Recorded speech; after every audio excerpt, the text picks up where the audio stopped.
अस्सलाम वालेकुम स्टूडेंट्स। अभी जरा स्टूडेंट ज्वाइन कर लें, बाकी भी क्योंकि आईडी का थोड़ा आज मसला बन गया। ये वही वाला आईडी है जो पहले भेजा था, वही आपका कंटिन्यू रहेगा। तो पता नहीं आईटी वालों ने क्यों मुझे दूसरा भेज दिया।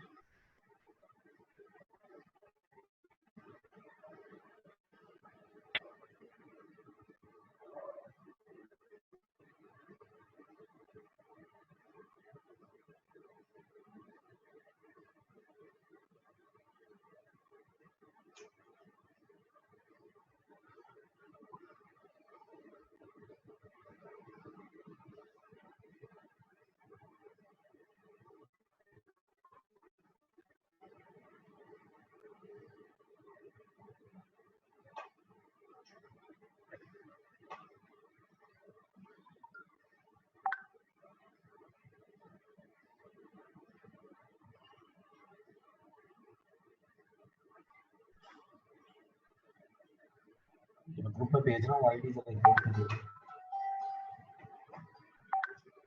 हेलो, वालेकुम सलाम।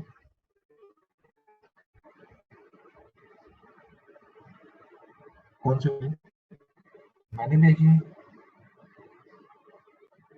वो मुझे आईटी वाली उसने भेजी थी, गलत है। हाँ, मेरा ज्वाइन हो गया, अब तो प्रीवियस से ज्वाइन हो गया। नहीं, ये पुरानी वाले से।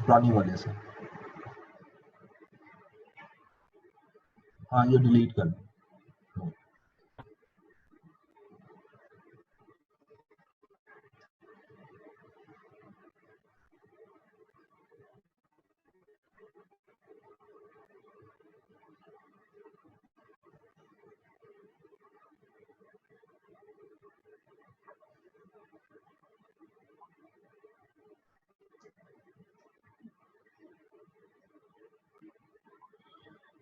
ओके जी, लेट्स स्टार्ट इट।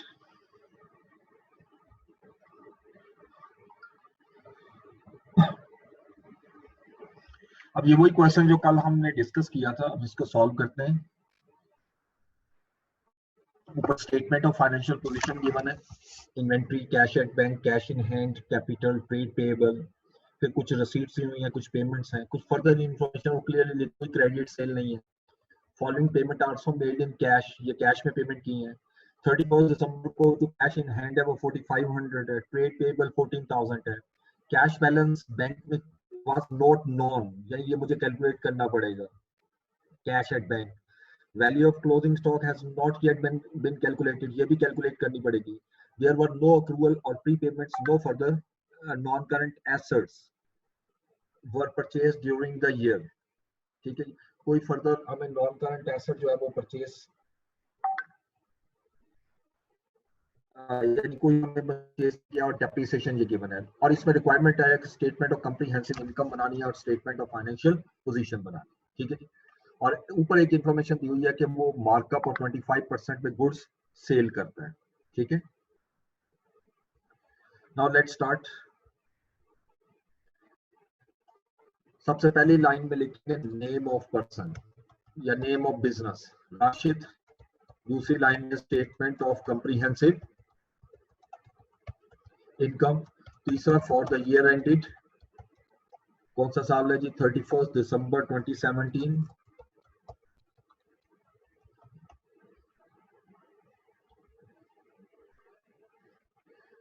अब यहाँ हम दो कॉलम बना लेते हैं, माइट भी कि हमें दूसरे की भी जरूरत पड़ जाए, लेकिन मेन कॉलम को ज्यादा यूज करेंगे।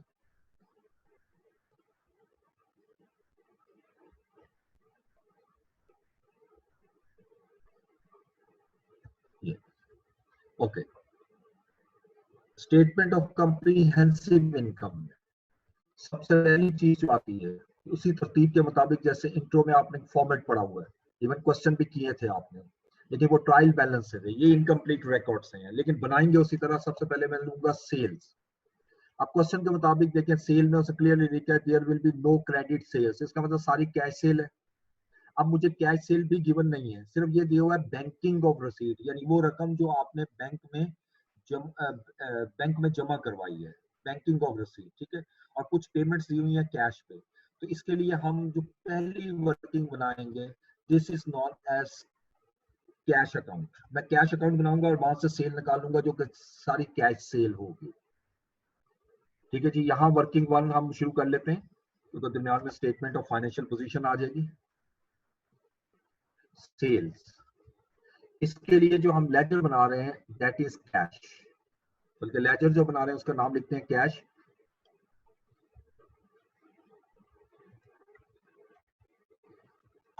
और ये वर्किंग वन जो है वो सेल्स की है।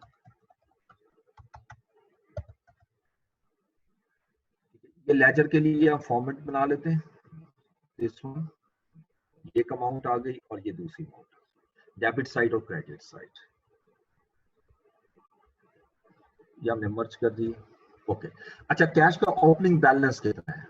ओपनिंग बैलेंस के लिए opening statement of financial position में जाइएगा, आपको लिखा हुआ है कैश इन टिल 2 मिलियन 2000, ठीक है, 2 ऊपर 1000 रुपीज इन थाउजेंड्स है, तो मैं इसको 2 ही लिखूंगा, तो ये रुपीज इन थाउजेंड्स में, बल्कि पूरी अमाउंट ले लेते हैं। बैलेंस ब्रॉट डाउन जो है वो आपका 2000 है।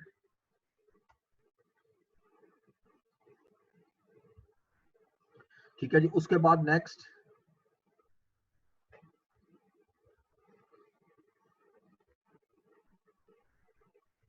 अच्छा उसके बाद रिसीट चाहिए मुझे, कैश रिसीट्स कितनी आई है?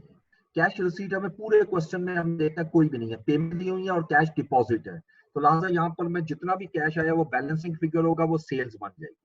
अब क्रेडिट साइड पे आएंगे और क्रेडिट साइड पे हम लिखेंगे पेमेंट कौन कौन सी की है। एक तो सबसे पहले दिखा हुआ है बैंकिंग ऑफ रिसीट्स 4.417.5, यानी 417,500 रुपीज आपने बैंक में जमा कराए हैं, तो कैश आउट होगा, ये क्रेडिट साइड पे लूंगा 417,500।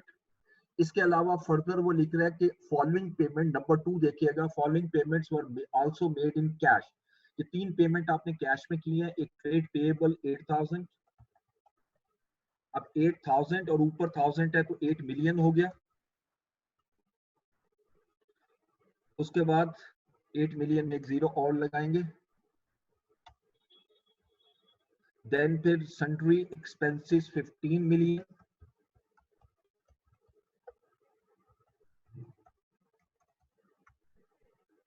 और उसके बाद ड्राइंग्स 37 मिलियन।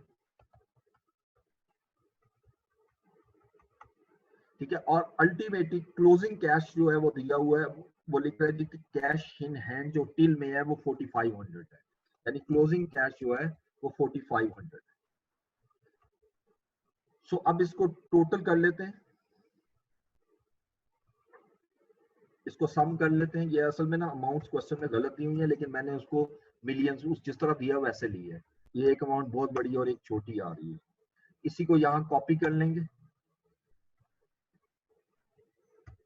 इस वन, और अब जो बैलेंसिंग फिगर है दैट बिकम्स अ सेल्स, यानी टोटल ये आ रहा है, इसमें से ओपनिंग बैलेंस लेस कर रहे हैं तो ये मेरी सेल्स आ गई 6420, तो ये सेल्स यहां ले लेता हूं, रिटर्न्स कोई नहीं दी हुई, 6420 रिटर्न कोई नहीं गिवन। ठीक है जी, अब उसके बाद जैसे सेल्स निकली, अब मैं कॉस्ट ऑफ सेल्स की तरफ आऊंगा, कॉस्ट ऑफ सेल्स। अब कॉस्ट ऑफ सेल्स में मुझे चाहिए ओपनिंग इन्वेंट्री, ओपनिंग इन्वेंट्री वो है जो पिछले साल आपके स्टॉक में मौजूद थी, बैलेंस शीट में देखते हैं स्टेटमेंट ऑफ फाइनेंशियल पोजीशन में, जो 1 जनवरी की दी हुई है, इन्वेंट्री आ रही है 100,000, 100,000 का स्टॉक मेरे पास जो है वो मौजूद है, सो 100,000 हम यहाँ लिख देते हैं। उसके बाद आप इसमें करेंगे ऐड परचेज,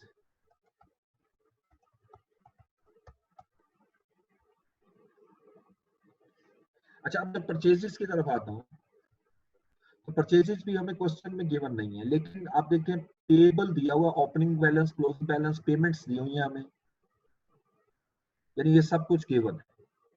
तो अब हम इसकी मदद से एक लेजर बनाएंगे, वर्किंग टू, परचेजेस के लिए हम बनाएंगे वर्किंग टू, यानी पेबल का लेजर बना लेते हैं, इसी को कॉपी करके यहां ले आता हूं, वर्किंग टू इज अ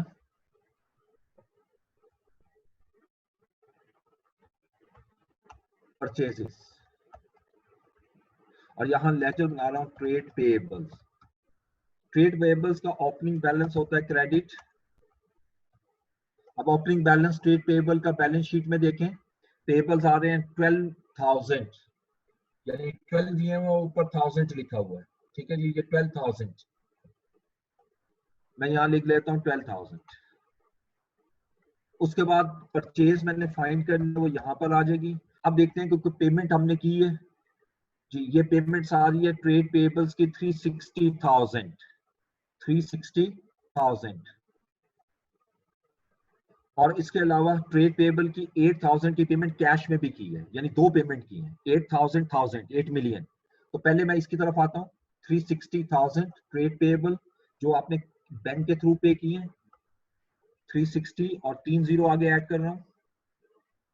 ये क्वेश्चन एक्चुअली ये अमाउंट जो है ना, ये थोड़ी सी ठीक नहीं है, इस वजह से हमने पूरी अमाउंट ली है, अदरवाइज मैं थाउजेंड्स में कैलकुलेट करता। इसी तरह ट्रेड पेएबल 8,000 और 1000 है तो 8 मिलियन हो गया, तो कैश में पे है वो 8 मिलियन है, ये 8 मिलियन आ गई। कोई डिस्काउंट वगैरह हमें क्वेश्चन में गिवन नहीं है, लेकिन ट्रेड पेएबल का क्लोजिंग बैलेंस दिया हुआ है 14,000 दिस वन, ठीक है जी। अब ये 14,000 मेरा क्लोजिंग बैलेंस हो जाएगा, बैलेंस सीडी 14,000। अब इसको बैलेंस करेंगे तो ये आंसर निकल आएगा, इसको टोटल किया 8374। अब परचेज निकालनी है तो इस अमाउंट में से मैं 12,000 माइनस कर दूंगा, 8362 जो है वो मेरी परचेज आ गई, 8362,000, ठीक है। अब इन दोनों को पहले ऐड कर लें, डायरेक्ट एक्सपेंसेस इसमें कोई नहीं दिया हुआ है क्वेश्चन में। अब मैं सिंपल लेस करूंगा क्लोजिंग इन्वेंट्री,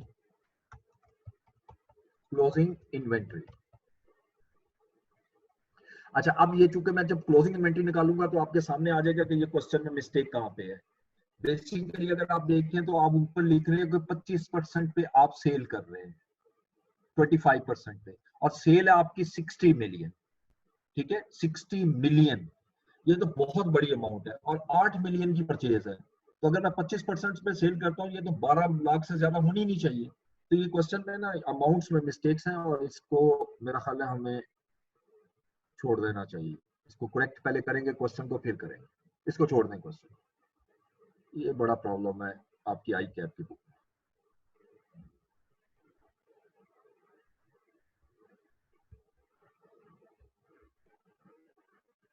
अच्छा अगला क्वेश्चन देख लेते हैं जो मैंने भेजा था, एक और भी, एग्जाम्पल 4 इरम, ठीक है जी, हाँ ये क्वेश्चन ठीक है, इसको देखें। सो जो एक्सेल में शीट है वो हम इसको डिलीट कर देंगे और नई शीट ऐड कर देंगे,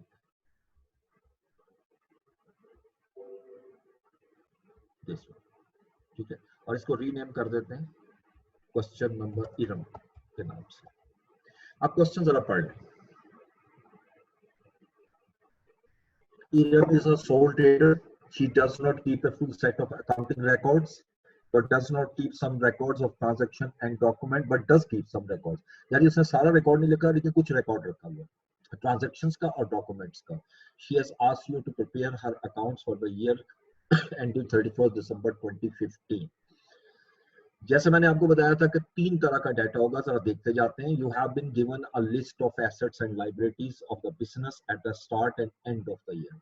ये देखिए हमें ओपनिंग बैलेंस भी दिया हुआ है और हमें क्लोजिंग बैलेंस भी दिया हुआ है, ट्रेड रिसीवेबल, ट्रेड पेएबल और इन्वेंट्री, और इन्वेंट्री का क्लोजिंग बैलेंस नहीं given. Iram has no idea what her inventory value at 31st December, as she did not count or value her inventory at year end। यानी इसका मतलब मुझे inventory निकालनी पड़ेगी। दूसरा नंबर पे आइएगा, ये एक डाटा हो गया। she has also been given a summary of her bank statement for the year, और इसमें रसीट्स और पेमेंट्स आ रही हैं। देखिए बैंकिंग, ये जो बैंकिंग का वर्ड यूज होता है ना, इसको मैं खास तौर पे हाईलाइट कर रहा हूँ। ये होता है वो अमाउंट जो आपने बैंक में जमा करवाई, वो कैश जो आपने बैंक में जमा कराया है, ठीक है जी। और ये ओपनिंग बैलेंस है, ये सप्लायर को पेमेंट किया आपने, ये एक्सपेंसेस आपने पे किए, ये लिविंग एक्सपेंसेस हैं। लिविंग एक्सपेंसेस को हम ड्राइंग्स कहते हैं, ये पर्सनल एक्सपेंसेस होते हैं। और 31 दिसंबर को बैलेंस आ रहा है 4520, और ये सारी अमाउंट रुपीज इन थाउजेंड्स है। अच्छा, इससे अलावा फिर फर्दर इंफॉर्मेशन, जैसे मैंने बताया था 3 हिस्से होते हैं। You have also been able to gather the following information from IRM. IRM banks her takings from the till each week, but before doing so pays 50,000 to her employees and takes rupees 30,000 herself. यानी वो जितना भी cash उसके पास मिलता है, वो सारे का सारा कैश जो है वो बैंक में जमा करा देती है, लेकिन उसमें से 50,000 एम्प्लॉइज को सैलरी देती है और 30,000 वो अपने खुद लेती है। इन सिंपल वर्ड ड्राइंग, ये दूसरी ड्राइंग आई है। जो ऊपर ड्राइंग आ रही है लिविंग एक्सपेंसेस, वो बैंक से निकल रहे हैं और ये कैश में है। The business operates for 50 weeks each year.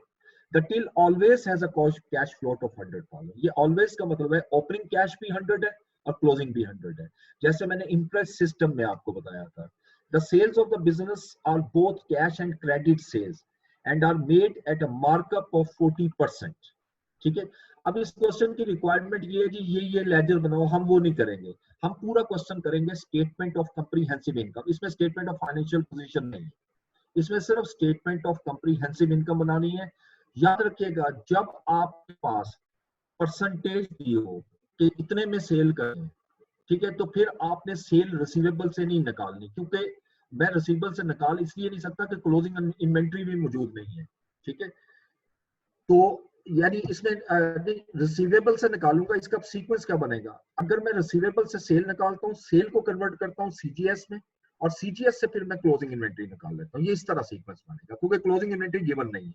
दूसरी चीज, अगर आपको ये परसेंटेज दी हो जिस तरह इस क्वेश्चन में दी है और क्लोजिंग इन्वेंट्री दी हो क्वेश्चन में, तो फिर आपने पहले सीजीएस निकालनी है फिर सेल निकालनी है, उल्ट चलना है, क्योंकि सेल बेस कर रही होती है आपकी सारी की सारी सीजीएस पर, ठीक है। लेकिन इस क्वेश्चन में चूंकि क्लोजिंग स्टॉक गिवन नहीं है, मैं सीजीएस निकाल नहीं सकता, इसलिए अब परसेंटेज दी भी हुई है ना, वो इसलिए दी हुई है हम पहले कैश और क्रेडिट सेल निकालें, सेल निकालने के बाद फिर हम उस सेल को कन्वर्ट करें कॉस्ट ऑफ सेल में, और फिर कॉस्ट ऑफ सेल के थ्रू हम परचेज और ओपनिंग स्टॉक डालकर क्लोजिंग स्टॉक निकाल लें, ठीक है। So let's start the question, बिल्कुल उसी तरीके से हम करेंगे।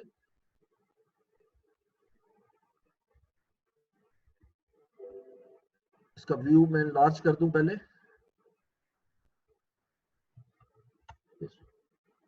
ओके, तो सबसे पहले उसी तरह name of the business, statement of comprehensive income, और ये कंप्रीहेंसिव इनकम 31 दिसंबर की है, एज एट 31 दिसंबर 2015, ठीक है। और जो अमाउंट्स हैं वो रुपीज इन थाउजेंड्स हैं, तो यहां पर मैं लिखूंगा रुपीज इन थाउजेंड और रुपीज इन थाउजेंड।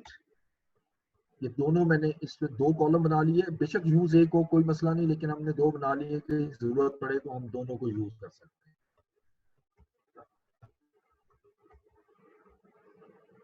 अच्छा, अब हमारे पास सेल्स दोनों हैं इस क्वेश्चन में। उसने एक लाइन लिखी हुई थी कैश एंड क्रेडिट सेल्स। ये क्वेश्चन के थर्ड पॉइंट को देखें, sale of the business are Sir, both. जी for the year ended. जी जी 31 दिसंबर 2015 है ना। Sir, ओके, as at के for for the the year year ended. End, ठीक है, for the year end, thank you, for the year and.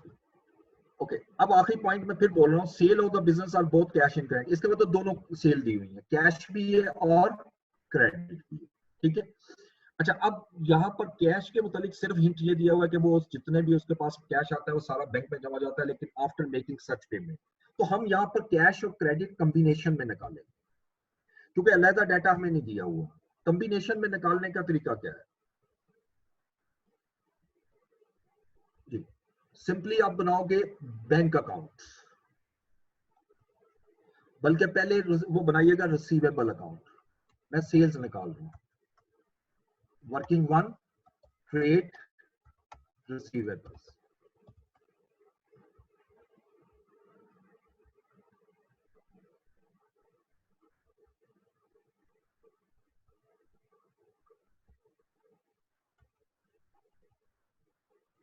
ये लीजिए, ये लेटर बन गया, और ये जितनी भी अमाउंट है ये सारी मैं रुपीज इन थाउजेंड की।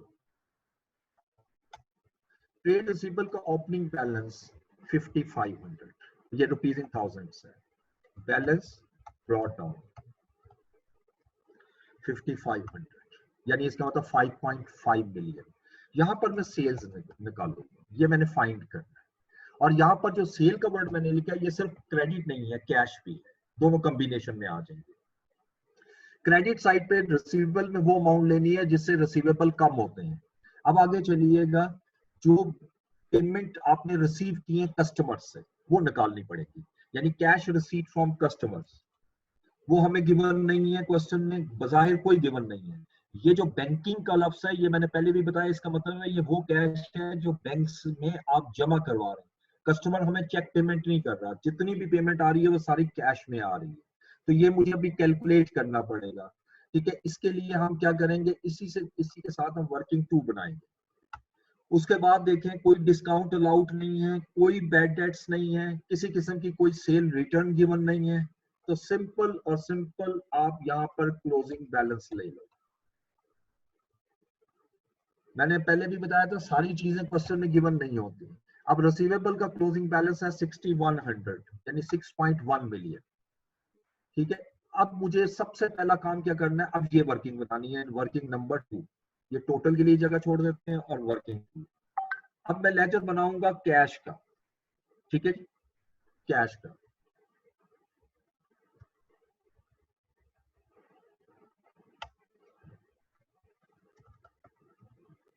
अब कैश का लेजर सिर्फ बनाना है।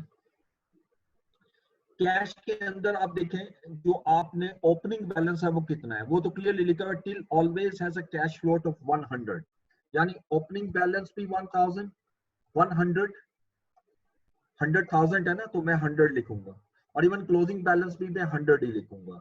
अच्छा, अब डेबिट साइड पे हमने क्या लेना है, जितना कैश आपने कस्टमर से रिसीव किया, यानी रिसीवेबल से या कस्टमर से जो कैश रिसीव किया, ये मुझे क्वेश्चन में गिवन नहीं है, यही मैंने फाइंड करना है।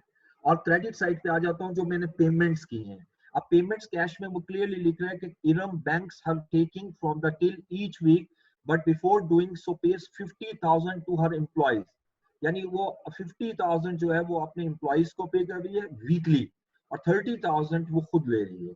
तो इसका मतलब है कि दो कैश पेमेंट्स हुई। पहली सैलरीज, और सैलरीज कैसे निकलेगी, 50,000 सैलरीज है, ये थाउजेंड्स में लिखी है मैंने, इनटू कितने वीक्स हैं, क्वेश्चन में 50 वीक, मुझे पूरे साल की चाहिए पेमेंट, यानी 50 इंटू 50 विच इज 2500। फिर इसी तरह उसने खुद जो विड्रॉ किए हैं हर वीक में वो 30,000 है। So what is the amount of drawings, 30 into 50 which is equal to 1500, ठीक है। अब इसको रिकॉर्ड करने के बाद मैं रिसीवेबल का बैलेंस निकाल लेता हूं, यानी रिसीवेबल का बैलेंस नहीं, मतलब रिसीवेबल से कितना कैश रिसीव किया है। आपने 3900 कस्टमर से कैश वसूल किया है, और इसको मैं यहाँ पर बोल्ड इटैलिक करूंगा ताकि ये जेन मेरे आपके की ये बैलेंसिंग अमाउंट है, ये क्वेश्चन में गिवन नहीं है। बैलेंस कैरी डाउन भी आएगा इसमें, वो भी ले लें, 100 रुपीज बैलेंस कैरी डाउन। तो ये टोटल जो है ना वो आपका 4100 हो गया, थोड़ा सा 4000 हो जाएगी ना अमाउंट, ये वो खुद ही 4000 है। अब ये 4000 अमाउंट में यहाँ ले आता, ठीक है।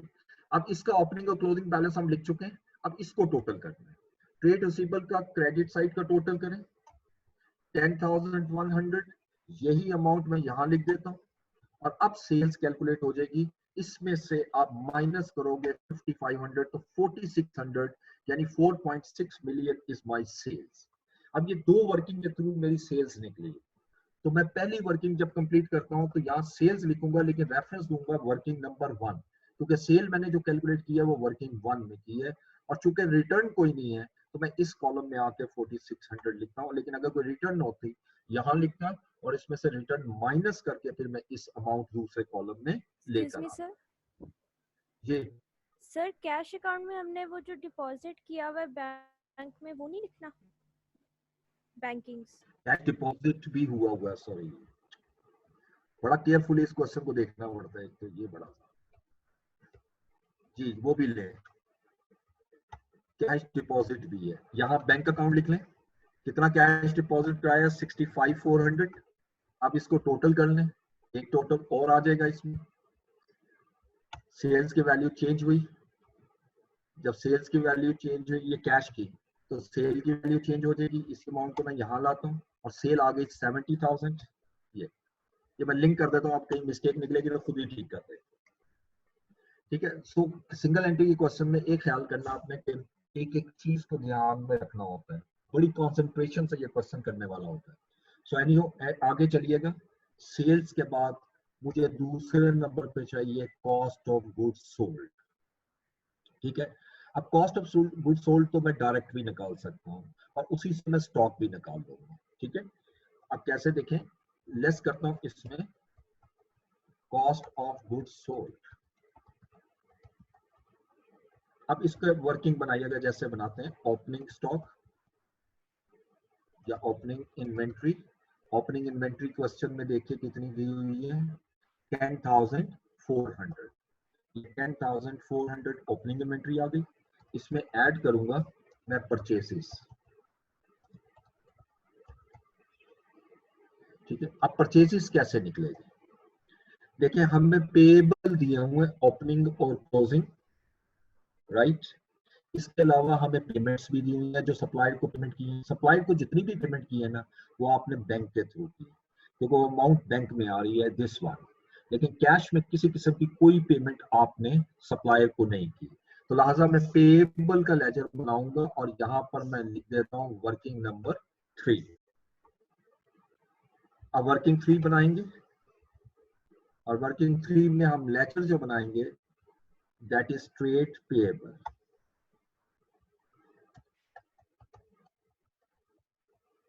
ट्रेड पेएबल का ओपनिंग बैलेंस क्रेडिट होता है क्योंकि ये लाइबिलिटी है, और ओपनिंग बैलेंस देखिएगा आपको दिया हुआ है 2800।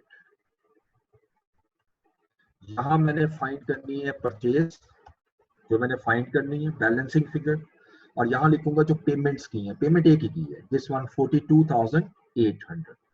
ये पेमेंट बैंक के थ्रू हुई है, बैंक लिखता हूँ 42,800 और उसके बाद फिर मैं क्लोजिंग बैलेंस लिख देता हूँ। अब क्लोजिंग बैलेंस गिवन है, कोई डिस्काउंट कोई रिटर्न नहीं है, तो 3500 हमारे पास क्लोजिंग बैलेंस। अब ये लेजर कंप्लीट हुआ, इस लेजर को हम अब बैलेंस करते हैं। ठीक है, इसी में से ये माइनस कर देंगे तो मेरे पास परचेज आ जाएगी। This one is a purchase 43,500। ये परचेज आ गई 43,500। अब इन दोनों को पहले ऐड कर लें, ये 53,900 आया। अब मैं इसमें से लेस करूंगा क्लोजिंग इन्वेंट्री। क्लोजिंग इन्वेंट्री भी क्वेश्चन में गिवन नहीं है, उसने क्वेश्चन मार्क लगाया हुआ था। तो वर्किंग 4 बनाएंगे और वर्किंग 4 में हम जो लेजर बनाएंगे वो इन्वेंट्री अकाउंट है। वर्किंग 4 जो कल के लेक्चर में हमने डिस्कस भी किया था, इन्वेंट्री। इन्वेंट्री का ओपनिंग बैलेंस जो है वो डेबिट साइड पे आएगा, और ओपनिंग बैलेंस क्वेश्चन में दिया हुआ है 10,400, ये यहीं से मैंने ले लिया। उसके बाद परचेसेस। परचेज जब आप गुड्स करते हो तो आपकी इन्वेंट्री इंक्रीज होती है।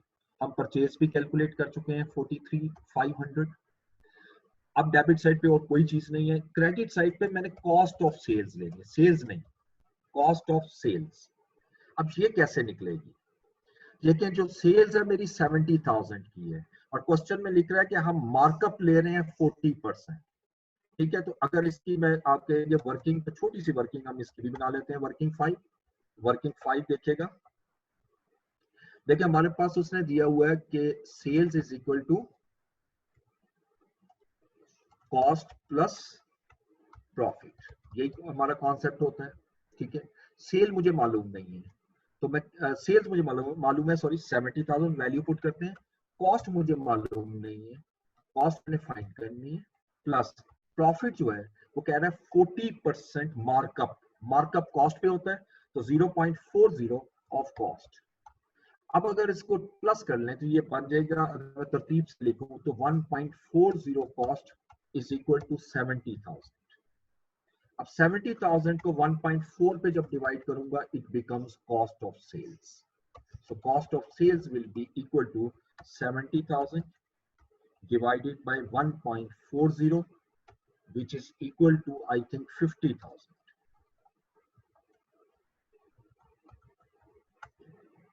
ये असल में जो 50,000 अमाउंट है ये 50 मिलियन है, क्योंकि ये सारी थाउजेंड्स में है तो वो लेंगे। तो कॉस्ट ऑफ सेल मेरी आ गई 50,000। जब कॉस्ट ऑफ सेल निकली तो अब और कोई चीज नहीं है, तो क्लोजिंग बैलेंस निकाल लेते हैं, मीन क्लोजिंग इन्वेंट्री। अब देखें, ये ओपनिंग स्टॉक था, ये गुड्स मैंने, इसकी टोटल स्टॉक मेरे पास 53,900 का था, जिसमें से 50,000 का स्टॉक मैं सेल कर चुका हूं, तो रिमेनिंग 3900 मेरा क्लोजिंग स्टॉक आ जाएगा, जो मैं यहां से माइनस कर देता हूं। ठीक है, और यहाँ पर ये बैलेंसिंग फिगर ये है, इसलिए इसी को मैं बोल्ड और इटैलिक कर। आप जिस वक्त यहां से लेस करेंगे तो ये अमाउंट जो आएगी कॉस्ट ऑफ सेल, वो इन दोनों को लेस करके आएगी, विच इज इक्वल टू 50,000, और ये एग्जैक्टली इस अमाउंट के इक्वल होनी चाहिए। ठीक है जी। अब जब मैं सेल्स में से सीजीएस लेस करता हूं तो answer will be the gross profit. अब ग्रॉस प्रॉफिट मेरे पास आ गया 70,000 प्लस, माइनस करना था 70,000, इसको हम माइनस में लिख देते हैं।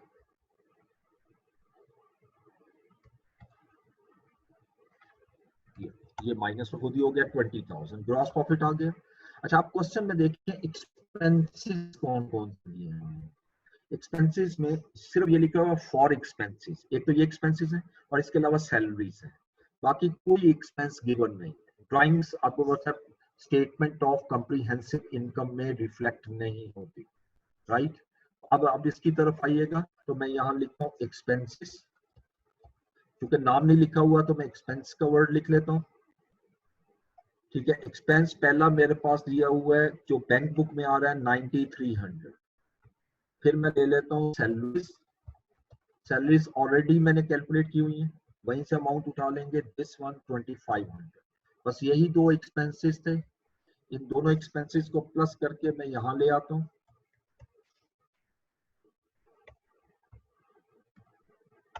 तो ये 11,800 होगा, in other words I can say 11.8 million. ठीक है, अब जब मैं फाइनल रिजल्ट निकालूंगा तो आप देख सकते हो कि इसके प्लस अमाउंट ज्यादा है और माइनस की कम है, तो एक्सपेंसेस कम है, तो answer is a net profit. अगर ये आंसर प्लस में आएगा तो नेट प्रॉफिट, माइनस में आएगा तो नेट लॉस। ये मेरा फाइनल आंसर आया क्वेश्चन के अंदर 8200, यानी 8.2 मिलियन का प्रॉफिट जो है पूरे साल में अर्न किया है इरम ने। ठीक है, जो हमें डिटेल दी गई। ये सिर्फ अभी छोटी सी इनकम स्टेटमेंट है, ये कॉम्प्रिहेंसिव क्वेश्चन अब भी नहीं। ठीक है जी, अब इसके बाद हम नेक्स्ट क्वेश्चन में जाएंगे। मैं आपके सामने बुक शेयर करता हूं।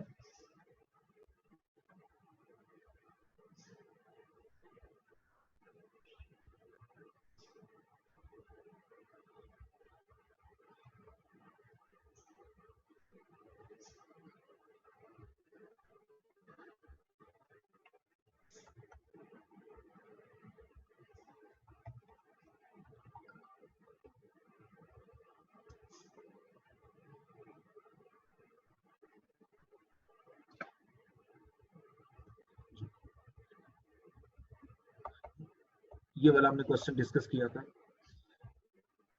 उसके बाद नेक्स्ट आइएगा, चलिए तो आसान है, इसको छोड़। मेन क्वेश्चन की तरफ। आइए अब यहाँ से पूरे क्वेश्चन शुरू होंगे आपके, ठीक है। ये कॉम्प्रिहेंसिव क्वेश्चन स्टार्ट होंगे यहाँ, और एक एक क्वेश्चन सॉल्व करना है, एक एक क्वेश्चन, कोई क्वेश्चन नहीं छोड़ना आपने। इसमें स्टेटमेंट ऑफ कॉम्प्रिहेंसिव इनकम भी रिक्वायर की हुई है और स्टेटमेंट ऑफ फाइनेंशियल पोजीशन। तो लेट्स स्टार्ट। अब इसको रीड करते हैं। Tahir retired from his employment abroad and returned to this country, where he purchased a small kiosk. He took over the business on 1st July 2014. यानी नया business खरीदा, acquiring the existing inventory at a valuation of 1142,000. यानी इसने एक business खरीदा जिसमें inventory की value इतनी थी। The rest of the purchase price was apportioned as to rupees 1.5 million fixtures and balance of goodwill. यानी उसने चलता चलाया, जब बिजनेस खरीदा है कुछ अमाउंट उसने बिजनेस की गुडविल की भी पे की है, ठीक है, वो भी हमें कैलकुलेट करनी होगी। The following day he acquired a second hand computer and accounts package at a price of 80,000. Unfortunately, Tahir made an error when printing his year-end accounts, causing him to lose all data except for printing a summary listing of payments from the till. Other than this, the only record available was his bank statement. Number of vouchers, surplus cash was banked during the year. अब उसने सिर्फ इतनी information दी है कि जो next day था उसने business में से एक सेकंड हैंड कंप्यूटर बाय किया along with accounts package 80,000 rupees का, और उसके बाद वो हमें इंफॉर्मेशन दे रहा है कि उसके पास अनफॉर्चुनेटली कोई रिकॉर्ड नहीं है, स्वाइप बैंक स्टेटमेंट और कुछ